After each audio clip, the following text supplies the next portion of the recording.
이것은 오랜 옛날 브리튼 섬과 아일랜드, 프랑스 남부, 북부 지방에 걸친 켈트의 전설 신화 이야기입니다.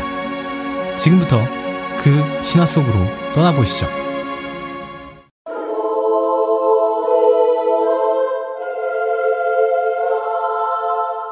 아득히 먼 옛날 브리튼 섬에는 엠리스 왕이 있었습니다.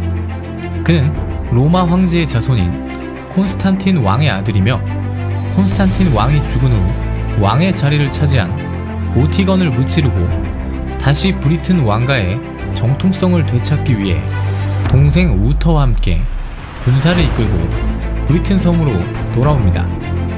그는 오티건이 죽고 브리튼 왕국의 귀족들과 제후들이 모여 선출하고 인정한 정통성 있는 왕이었죠. 그는 인자하고 능력 있는 왕이었으나 브리튼의 또 다른 세력인 섹슨족의 침입 때문에 힘든 시기를 겪고 있었습니다. 섹슨족은 우두머리 헨기스트의 지휘 아래 도성과 마을을 침략하고 약탈하고 있었습니다. 엠리스는 백성들을 구하기 위해 병사들과 신하들을 이끌고 헨기스트의 성체를 공격해 포위했습니다. 그러나 헨기스트의 성체는 단단하고 견고했고 많은 물자를 이미 확보한 상황이라 그들을 정벌하지 못하고 있었습니다.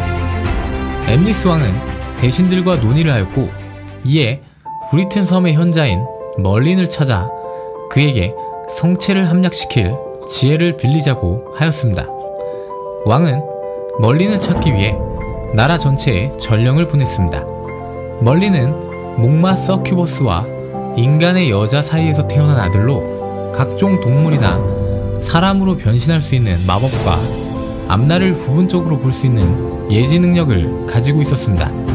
그는 말하자면 악마와 인간이 섞인 모순적인 존재였죠. 그는 엠리스 왕이 자신을 찾을 것을 이미 알고 있었습니다. 그는 야만인으로 변신을 하고 한 숲에서 만난 왕의 전령에게 멀린을 알고 있으나 그는 왕이 직접 오지 않는다면 절대 만날 수 없을 것이라며 전령을 돌려보냅니다. 보고를 받은 엠리스 왕은 직접 멀린을 만나기 위해 찾아가게 되고 멀린과 대화를 하게 됩니다. 멀린은 헨기스트가 이미 자신의 동생 우터에게 죽었고 성은 곧 함락될 것이라 말합니다. 엠리스 왕은 충격을 받았지만 이내 그것이 사실임을 알게 됩니다. 그리고 멀린이 직접 우터에게 헨기스트가 혼자서 왕의 동생인 우터를 암살하러 올 것이라는 것을 미리 알려주었기 때문에 우터가 몸을 숨기고 있다가 헨기스트를 처단했다는 것을 알게 되었죠.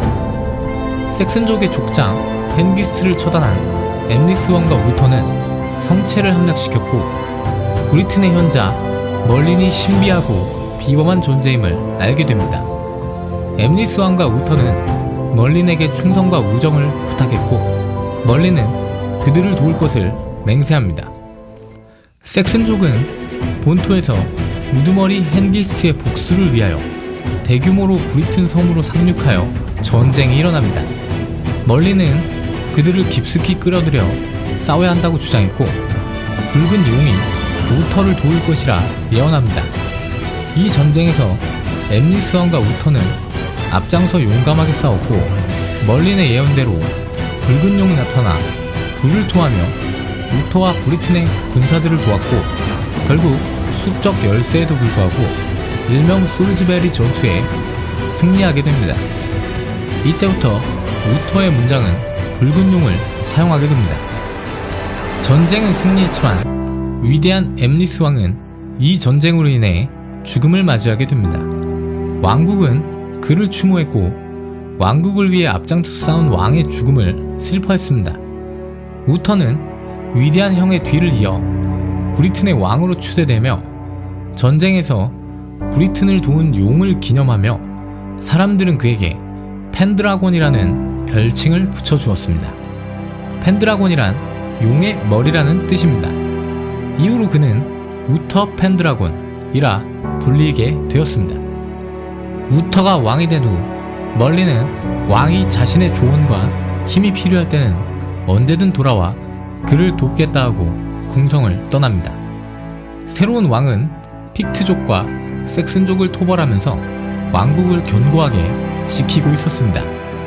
멀린이 떠나기 전 그는 우터에게 성배로 불리우는 에메랄드 잔에 관한 이야기와 원탁이 설치된 이야기, 그리고 원탁에는 순결한 마음을 가진 사람만이 앉을 수 있다는 말을 들려주었습니다.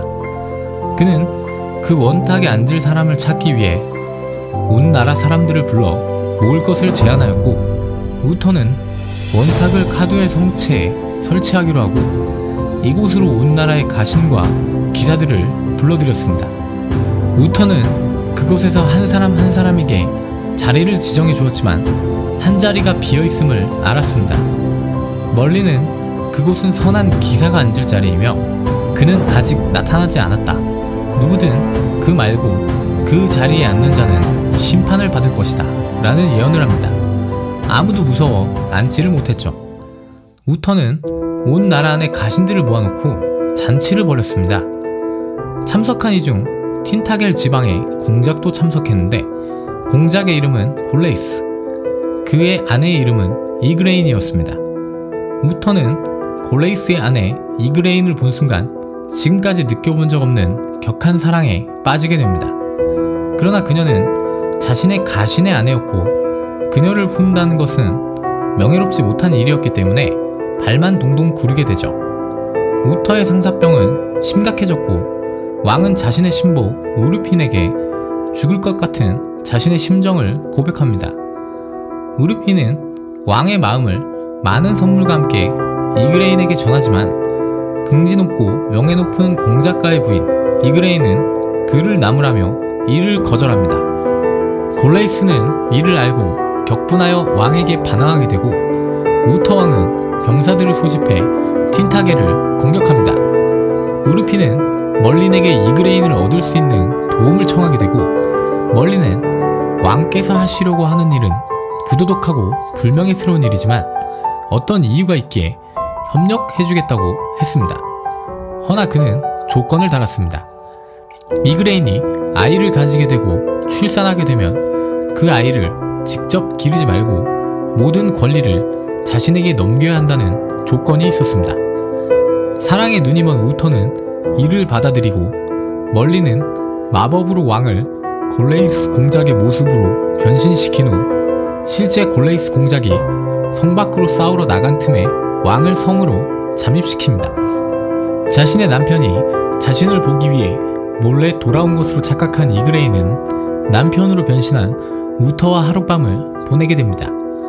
그리고 아이 한 명을 잉태하게 되죠.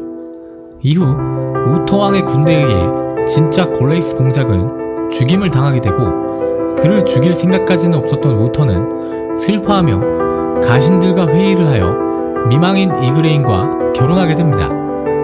이그레인은 시간이 지난 후 아들을 출산하게 되지만 멀린과의 약속대로 그 아이를 바로 성 밖에 있는 남자에게 넘기게 됩니다. 이 아이가 바로 훗날 아더라 불리는 브리튼의 전설적 왕입니다. 우터 왕의 시대에 코널 지방에는 안토르라는 사람이 있었습니다. 그는 정직하고 용맹하며 성실한 사람이었죠. 그는 아내와 두 아들 케이, 아더와 함께 살고 있었습니다. 아더는 그의 친아들이 아니었습니다. 어느 날 밤 낯선 사람이 찾아와 아이를 사랑으로 잘 길러달라고 부탁했고, 그는 그렇게 하겠다고 약속을 하게 됩니다. 그는 양아들 아더를 친아들 케이와 똑같이 훌륭한 교육과 사랑으로 키웁니다. 케이는 혈기왕성한 청년이었지만 아더는 신중하고 침착한 성격이었습니다. 둘 다 몸집은 굉장히 건장했죠. 언제나 케이가 사고를 치거나 화가 나면 그를 말리고 진정시키는 것은 아더의 몫이었습니다. 안토르는 두 아들을 교육하려는 목적으로 둘을 데리고 여행을 떠납니다. 한편 궁성에서는 많은 시간이 흐른 후 왕이 멀린과 대화를 하고 있었습니다. 우터는 오랜 세월 참아왔지만 결심을 굳히고 멀린에게 질문합니다. 그 아이는 어떻게 되었소? 라고 묻자 그는 아직 어찌 되지 않았습니다. 이제 될 것입니다. 라고 말했습니다. 제 말은 그 아이가 왕국의 왕관을 쓰게 될 것이란 말입니다. 우터는 환희의 미소를 지었습니다. 사실 우토왕은 아더 말고는 아이를 얻지 못했고, 아더는 존재를 아는 사람이 없기에 후계자가 따로 없던 브리튼 왕국의 제후들과 가신들은 걱정을 하면서도 자신들이 왕위에 오를 수 있지 않을까 하는 기대들을 가지고 있었습니다. 이후 브리튼의 왕 우터 펜드라곤은 죽음을 맞이했습니다. 그는 마지막으로 멀린에게 내 아들을 부탁하네 라고 말하고 조용하게 숨을 거두었죠. 왕이 서거한 후 성탄절을 앞두고 브리튼의 모든 귀족, 가신, 조그마한 지위라도 가지고 있는 사람들은 모두 다 카두엘에 모였습니다. 왕의 후계를 걱정하고 있는 사람들 앞에서 카두엘의 대주교는 말했습니다. 우리는 우리 가운데 한 사람을 선택하기 위해 애쓰고 있습니다. 이것은 신께 맡겨야 할 문제입니다. 오늘 성탄절에 신께서는 틀림없이 우리에게 기적을 내리실 겁니다. 라고 말했습니다. 그때 어떤 사람이 달려오더니 이상한 말을 전했습니다. 성당에서 멀지 않은 곳에 돌층계가 하나 있고 그 위에 검이 박혀 있다는 것이었습니다. 사람들은 모두 그곳으로 몰려들었고 대주교가 축사하고 성수를 뿌리자 돌층계 위에 황금색 글씨가 나타났습니다. 그곳엔 이렇게 쓰여 있었습니다. 이 검을 뽑는 자가 신이 선택한 왕이 될 것이다. 군중들은 환호를 질렀습니다. 이후 대제후 150명이 도전했고 소영주와 가신, 기사, 평민들까지도 모두 검을 뽑기에 도전했지만 검은 미동도 하지 않았습니다. 이때 안토르와 두 아들 케이와 아더도 카두엘에 있었는데 축제와 함께 열린 무술대회에 참가하기 위해 케이가 아더에게 자신의 검을 가져와 달라고 심부름을 시킵니다. 아더는 검을 가지러 갔지만 검이 보이질 않았습니다.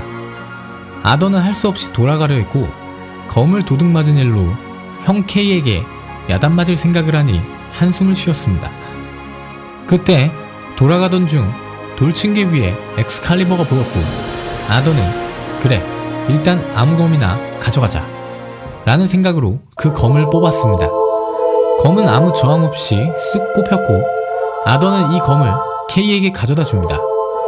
케이는 이 검을 보고 나쁜 생각이 들었고 검을 가지고 아버지에게 가 내가 이 검을 뽑았습니다. 내가 브리튼의 왕이 될 수 있습니다. 라고 거짓말을 하게 되죠. 그러나 안토르는 놀라면서도 케이가 이미 검을 뽑는데 실패했던 것을 알고 있었기에 진실을 요구했고 케이는 아더가 뽑아왔음을 고백합니다. 안토르는 케이와 아더를 데리고 다시 돌층계로 갔고 역시 검은 뽑혀 있었습니다. 그는 아더에게 다시 검을 집어넣고 두 아들에게 뽑게 시켰습니다. 역시 케이는 뽑지 못했고 아더는 바로 뽑는데 성공했습니다. 안토르는 무릎을 꿇고 아더에게 그간의 일을 고백했습니다. 그리고 난 당신의 친부는 아니지만 당신에 대한 사랑은 영원합니다 라고 하면서 케이를 앞으로도 형제와 같이 보살펴줄 것을 부탁했습니다.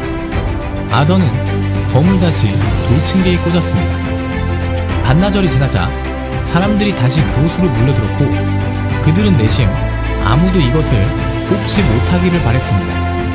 그래야 자신들이 왕이 될 수도 있으니까요. 그러나 어린 아더는 군중 앞으로 나와 검을 뽑아버렸습니다. 군중들은 일제히 탄성을 질렀습니다. 왕이다. 신이 선택한 왕이다. 어린 아더의 나이 17세. 브리튼 섬은 신이 선택한 왕을 얻었습니다.